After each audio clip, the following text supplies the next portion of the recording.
Hi, this is Ted. I'm going to be talking today about the expression, let us eat and drink for tomorrow we die. The first time this is ever mentioned in the Bible is in Isaiah chapter 22, verses 13 through 14.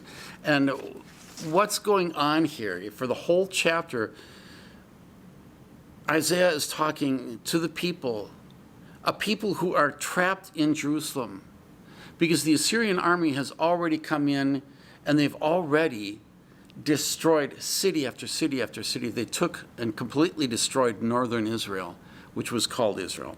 All that was left was Judah, and that was after 721 BC.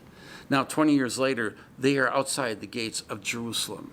They've just taken 45 cities of Judah, and pretty much all that's left is Jerusalem itself. And the Assyrian army, they're vicious. When they capture kings and princes, they flay them alive. They take nobles and people of high standing, and they'll build pillars of heads. They capitalized in brutality, torture, and terror.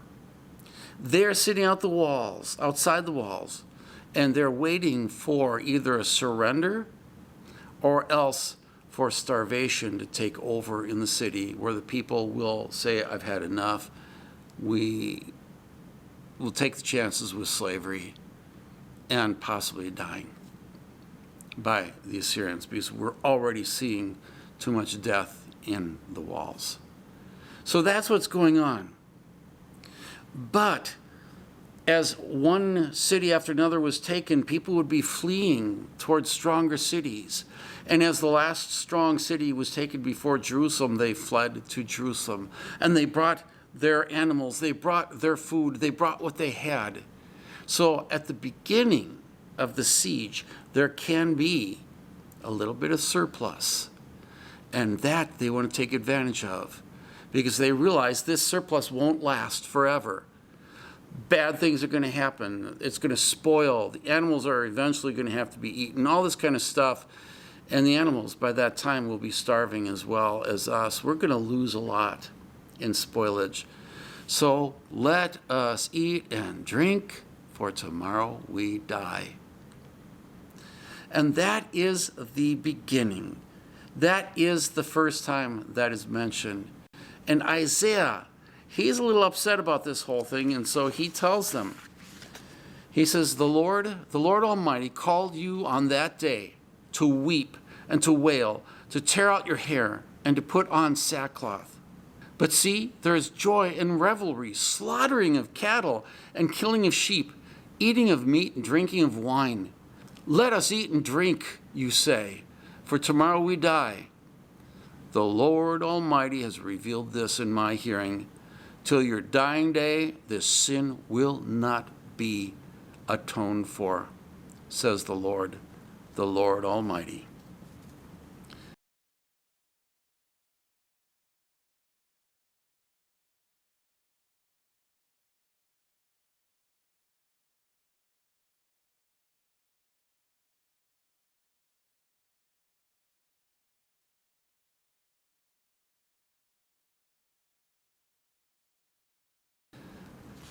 So there you have it, the first time it was ever mentioned. The next time you see it in the Bible, it's about 750 years later. The Apostle Paul, he is writing to the Corinthian church, and he says to them, if I have fought with wild beasts in Ephesus with no more than human hopes, what have I gained if the dead are not raised? Let us eat and drink, for tomorrow we die. So he's using it in another context. And the context is this. When he was in Ephesus, which is also part of Asia, which now today is Turkey, at least part of Turkey.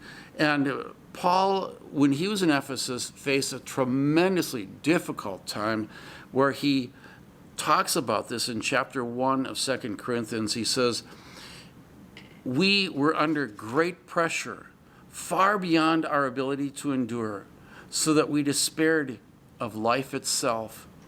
Indeed, we felt that we had received the sentence of death.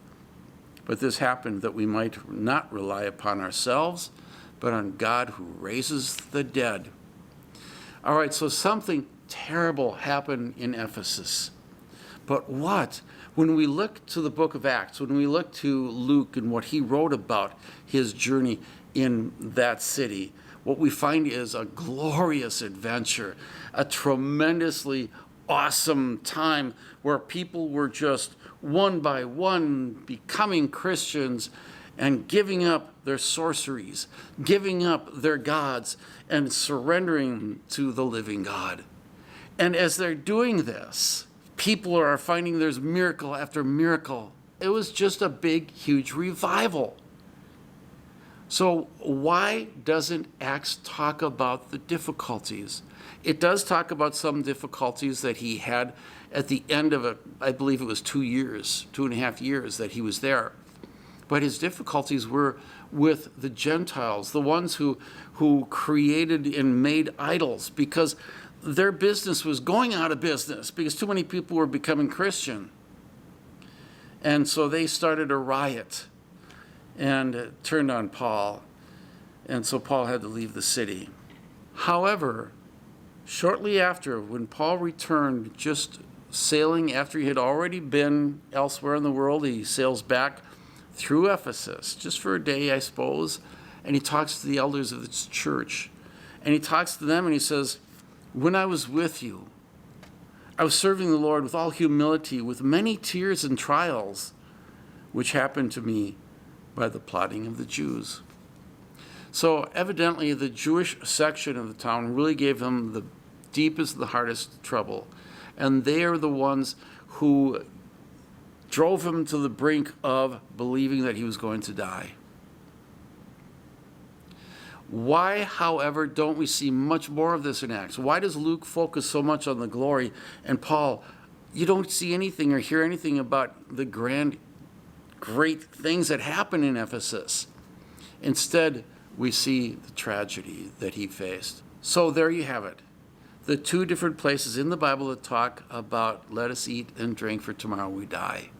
Now you know the context. Now you know the verse. This is Ted. You all have a good day.